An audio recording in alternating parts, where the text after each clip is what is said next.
Hello everyone, welcome back to my channel revision 24 hours. और आज हम करेंगे हरियाणा में प्रीवियस ईयर के क्वेश्चन पेपर। इन क्वेश्चन पेपर से आपको हेल्प मिलेगी। कई बार तो पूरा क्वेश्चन रिपीट कर दिया जाता है, तो अगर रिपीटेड कोई क्वेश्चन आपका आ रहा है तो आप आसानी से करके आ सकते हो। दूसरा, इसका मेन जो बेनिफिट रहता है वो ये रहता है कि आप इसको देख के ये अंदाजा लगा सकते हो कि एचएसएससी में कैसे क्वेश्चन पूछे जाते हैं और कहाँ से पूछे जाते हैं। ये क्वेश्चन पेपर जो हमारा पुराना है, इसलिए जो इसके क्वेश्चंस रहेंगे वो पिछले सालों के हैं, इसलिए आप करंट अफेयर जरूर पढ़ के जाइएगा एक साल की। आप स्पीडी से भी पढ़ सकते हैं, एजुटेरिया से भी पढ़ सकते हैं। दोनों बुक बहुत अच्छी हैं। एक साल की इसके अंदर करंट अफेयर आपको मिल जाएगी, आप वहां से पढ़ लेना। चलिए शुरू करते हैं। फर्स्ट क्वेश्चन हम देखते हैं, किस भारतीय खिलाड़ी ने बैडमिंटन में रियो ओलंपिक 2016 में रजत पदक जीता है? पीवी सिंधु। ये हमारा आएगा पीवी सिंधु।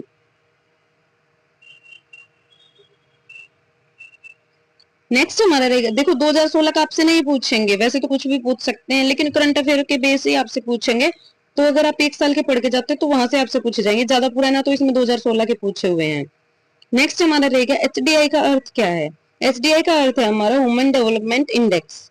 नेक्स्ट क्वेश्चन हमारा रहेगा, 2016 का मेन बुकर पुरस्कार किसने जीता है? पॉल बेटी। देखो यहाँ भी 2016 पूछा है, तो आप इससे अंदाजा लगा सकते हो करंट अफेयर बेस्ड क्वेश्चन कितने ज्यादा आते हैं। तो करंट अफेयर करना तो आप भूलना ही मत, जरूर करके जाना।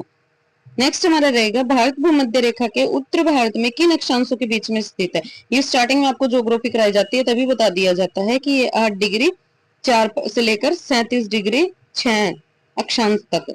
जो हमारी देशांतर रेखाएं रहती हैं वो ऐसे रहती हैं, और जो अक्षांश रहती हैं वो हॉरिजॉन्टल टाइप से रहती है। यहाँ 8 से लेकर 36 के बीच हमारा भारत स्थित है।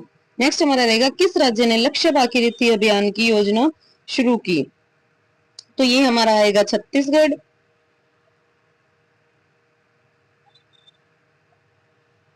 नेक्स्ट हमारा है, भारतीय चिकित्सा परिषद विधेयक 2016 किससे संबंधित है? सभी चिकित्सा शिक्षा संस्थानों में दाखिले के लिए एक समान प्रवेश परीक्षा, मतलब जो हमारे एडमिशन होते हैं उसके अंदर इक्वलिटी के लिए जो एंट्रेंस एग्जाम रहते हैं उनसे रिलेटेड ये है आपका। 2016 का पूछा है क्योंकि ये पेपर काफी पुराना है। नीचे दिए गए शब्दों को अर्थपूर्ण क्रम में व्यवस्थित कीजिए। इसको हमें साइज वाइज करना है, जैसे साइज जिसका सबसे ज्यादा बड़ा उसको फर्स्ट पे हम रखेंगे, उसके बाद छोटा छोटा छोटा। जो व्हेल मछली रहती है उसका साइज काफी बड़ा होता है, तो सबसे पहले ये, उसके बाद आएगा हाथी आपका, फिर बाघ और फिर कुत्ता।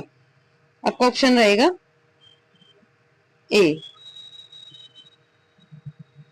नेक्स्ट हमारा है, नेक्स्ट हमारा मैथ और रीजनिंग, मैथ के क्वेश्चन शुरू हो गए हैं। देखिए मैथ और रीजनिंग के लिए मैं अलग से एक क्लास बनाऊंगी, क्योंकि इसको समझाने के लिए मुझे बोर्ड की जरूरत पड़ेगी।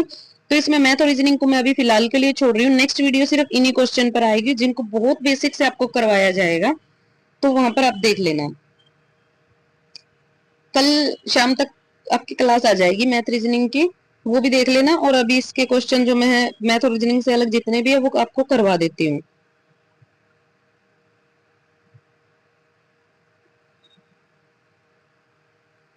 ठीक है, यहाँ से शुरू हो जाएगा हमारा। मानव में भोजन का पाचन कहाँ से शुरू होता है? 21 नंबर क्वेश्चन आप देखना। मानव में भोजन का पाचन कहाँ से शुरू होता है? मुंह से शुरू होता है। यानी कि शुरुआत हमारी कहाँ से होती है? खाने से ही तो होती है। सबसे पहले मुंह से हम खाते हैं, उसके बाद वह छोटी आंत में, फिर बड़ी आंत में, मुंह के बाद ग्रहणी में जाएगा, उसके बाद छोटी आंत में, बड़ी आंत में। नेक्स्ट हमारा रहेगा, पौधे का कौन सा हिस्सा स्थानांतरण में शामिल है? यानी कि इनवॉल्विंग ट्रांसलोकेशन। तो ये आपका रहेगा फ्लोएम। नेक्स्ट हमारा रहेगा, जब प्रकाश की किरण पारदर्शी माध्यम में प्रवेश करती हैं तो उसमें बदलाव आता है, वह क्या है? तो वह तरंग दैर्ध्य और वेग दोनों है। एक वस्तु 20 सेंटीमीटर वक्रता त्रिज्या वाले उत्तल दर्पण से 10 सेंटीमीटर दूर रखी गई है, तो उसका आवर्धन होगा 0.5। नेक्स्ट हमारा रहेगा, ये आपका साइंस का है। कभी आप सोचो कि मैंने मैथ का आपको क्वेश्चन करवाया है, नहीं, ये हमारे साइंस का क्वेश्चन है, फिजिक्स। नेक्स्ट हमारा होगा, ये इंग्लिश शुरू होगी आपकी। इंग्लिश लैंग्वेज से भी आपसे क्वेश्चन पूछे जाते हैं, हिंदी और इंग्लिश दोनों के। Pick up the word from the choices which is close to opposite to a word asked swell. ये मैंने आपको सिनोनिम्स की वीडियोस तो करवाई हैं, तो उसी में से आप एलिमिनेट कर सकते हैं। एंटोनिम्स होता है विपरीत शब्द, विलोम अर्थ जिसको हम बोलते हैं। आपको वर्ड दिया स्वेल, स्वेल का अपोजिट रहेगा डिमिश। स्वेल्ड, स्वेल, स्वेल का मतलब हमारा होता है सोजन। जैसे मधुमक्खी वगैरह जब काट लेती है तो हमें सोजन आ जाती है, तो स्वेल का मतलब होता है सोजन। और इसका हमारा अलग स्ट्रेंज मतलब अजनबी होता है, सिंपैथी मतलब काइंडनेस होता है, किसी के प्रति दया दिखाना, एनलार्ज होता है बड़ा, डिमिनिश का मतलब होता है कम करना, मतलब किसी चीज को, स्वेल जैसे फैलता है, बड़ा होता है, सोजन होती है तो मुंह फूलता है, डिमिश का मतलब होता है कम करना, तो ये इसका अपोजिट रहेगा, 20 का सही आंसर रहेगा। नेक्स्ट 26 हमारा रहेगा, pick up the word from the choices which is close to similar. इसका हमें सिनोनिम्स बताना है, जो कि मैं आपको क्लासेस में करवाती हूँ। शैलो, शैलो जो रहता है, शैलो का मीनिंग होता है उथला हुआ, उबड़ खाबड़। तो सिली, एब्ट्यूट, सॉफ्ट, नहीं, सैलो उथला हुआ, उथला हुआ का मतलब उबड़ खाबड़ का जो सही, उथला जैसे समुद्र होता है उथला, उसकी ऊपरी ऊपरी सतह को उबड़ खाबड़ नहीं बोला जाएगा, उथला रहेगा, जो ऊपर की सतह रहती है उसको हम शैलो बोलते हैं। तो इसका हमारा रहेगा सुपरफिशियल, सुपरफिशियल का सीधा हिंदी मीनिंग देखे तो सतह होता है, और इस शैलो का मतलब होता है उथला।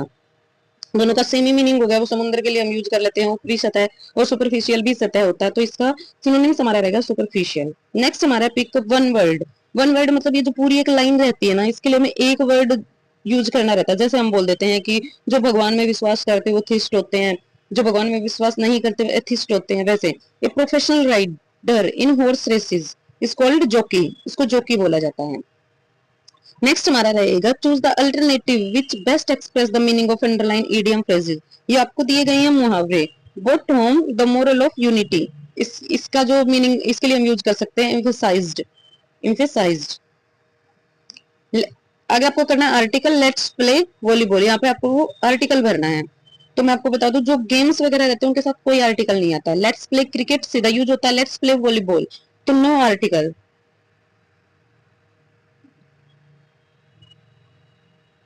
नेक्स्ट हमारा रहेगा, रसोई घर शब्द का हिंदी भाषा आपकी शुरू हो चुकी है।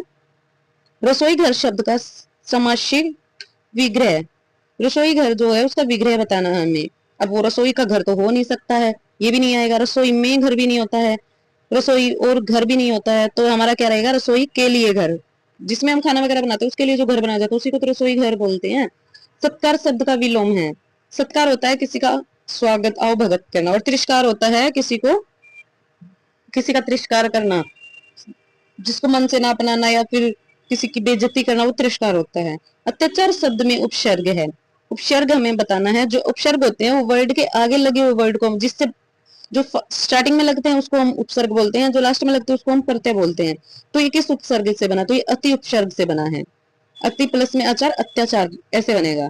ऊंट के मुंह में जीरा, लोकोक्ति का अर्थ क्या है, बहुत थोड़ा। अब ऊंट के मुंह में जीरा डालोगे उसको तो पता भी नहीं चलेगा कि उसके मुंह में कुछ है या नहीं, इतना कम।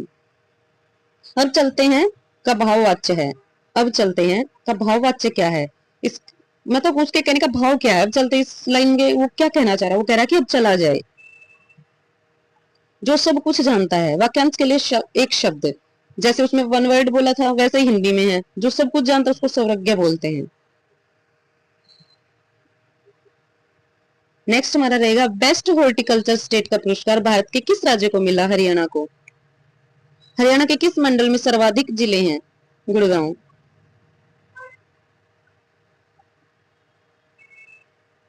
हरियाणा के गृह मंत्री कौन है, ये देखो ये पुराने हैं, उस टाइम पे हमारे मनोहर लाल थे, तो ये क्वेश्चन ही छोड़ो ये, क्योंकि पुराने क्वेश्चन है। पंजाब और हरियाणा, उसके बाद तो मनोहर लाल खट्टर जी के बाद तो अब नायब सैनी हमारे सीएम भी बन चुके हैं, ये सीएम से भी हट चुके हैं।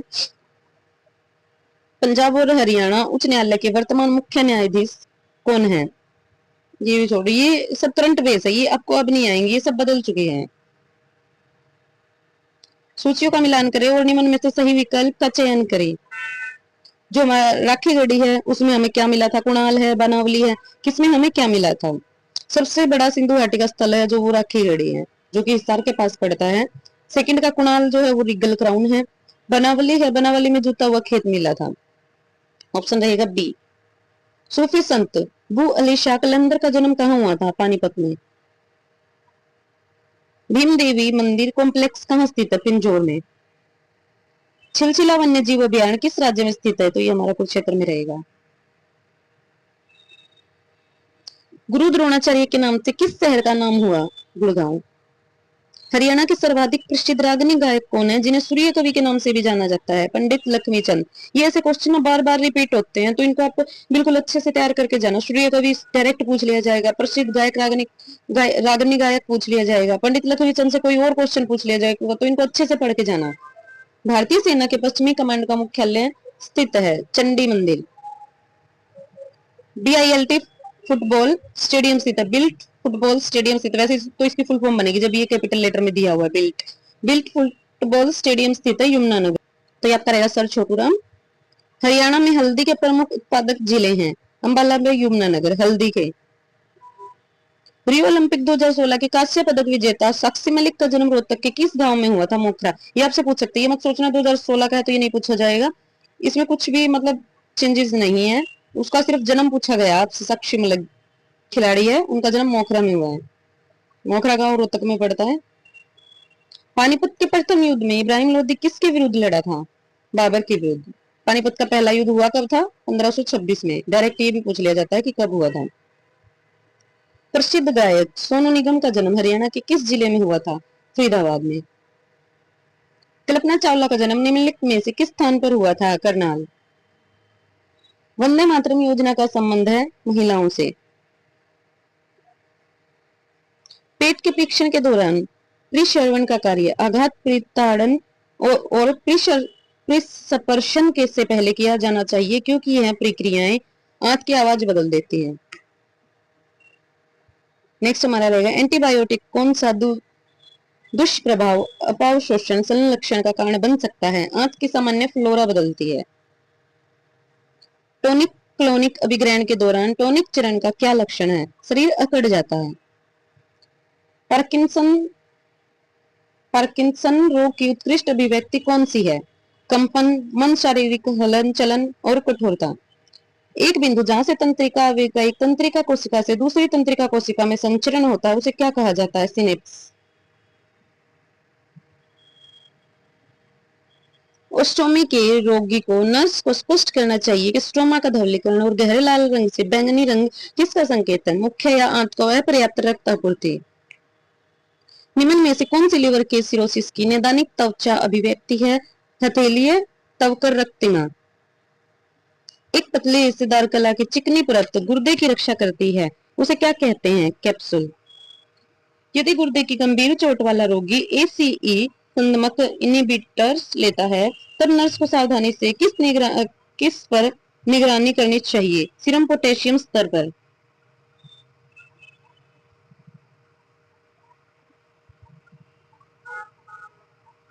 एक सेकंड, सीरम पोटेशियम स्तर पर। गुर्दे के क्रोनिक जीर्ण रोगियों में एनीमिया किस वजह से होता है? घटता हुआ एरिथ्रोपोइटिन उत्पादन। अंतस्रावी प्रणाली के लिए रोगी के शारीरिक परीक्षण के दौरान कम कक्षवर्ती और जघन बल किस समस्या को इंगित करते हैं? कोर्टिसोल की कमी। मधुमेह इंसिपिडस किस कारण होता है? एंटीड्यूरेटिक हार्मोन के स्राव उत्पादन में कमी के कारण होता है। स्पंजी हड्डियों को क्या कहते हैं? सुशीर कहते हैं।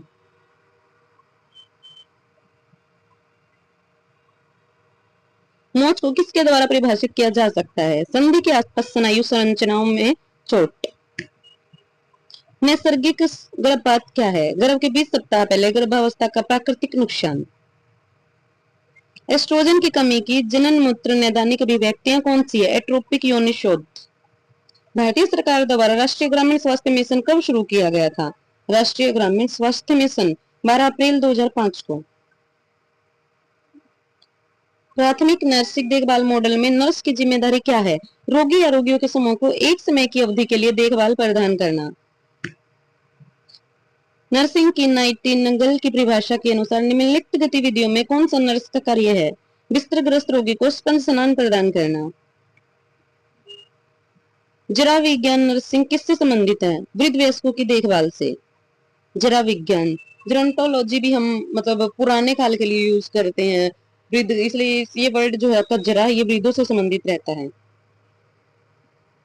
पुनर्जन्म को को घाव भरने की प्रक्रिया के दौरान किस तरह परिभाषित किया जाएगा? पुनर्जनन को घाव भरने की प्रक्रिया के दौरान किस तरह परिभाषित किया जाएगा? समाजित किया जाएगा समान कोशिका द्वारा नाश हो चुकी कोशिकाओं का प्रतिस्थापन। नेक्स्ट हमारा रहेगा अलिंग सूत्र शब्द कैसे व्याख्यात किया जाता है? एक गुणसूत्र जो लिंग गुणसूत्र नहीं है उनको अलिंग सूत्र बोलते हैं। कोशिका मध्यस्थता प्रतिरक्षा को कैसे परिभाषित किया जाता है? टी कोशिका द्वारा विशिष्ट प्रतिजन की पहचान। अनकोटिक दाब की परिभाषा। घोल में प्लाज्मा कोलाइड की वजह से पैदा होता प्राशरण दाब। लास्ट आपका क्वेश्चन है श्वसन की कौन सी स्थिति में पैराडॉक्सिकल श्वसन मिलेगा? Flame chest. आपके 80 क्वेश्चन में से आपका मैथ और रीजनिंग बाकी रहा है, जिसके ऊपर अलग से एक क्लास बनेगी, उसका आप जरूर देख लीजिएगा। बिल्कुल बेसिक से उसके अंदर आपको बताया जाएगा। किसी को अगर मैथ और रीजनिंग समझ नहीं आता है उसको भी समझ आ जाएगा, या फिर उसको बिना ट्रिक के कोई दूसरा ऑप्शन से चूज करने का फॉर्मूला बताया जाएगा, लेकिन आप क्वेश्चन नहीं छोड़ के आओगे एग्जाम में, ये मेरी गारंटी है। क्लास पसंद आए तो लाइक करना, शेयर करना और सब्सक्राइब करना। मिलते हैं नेक्स्ट क्लास में।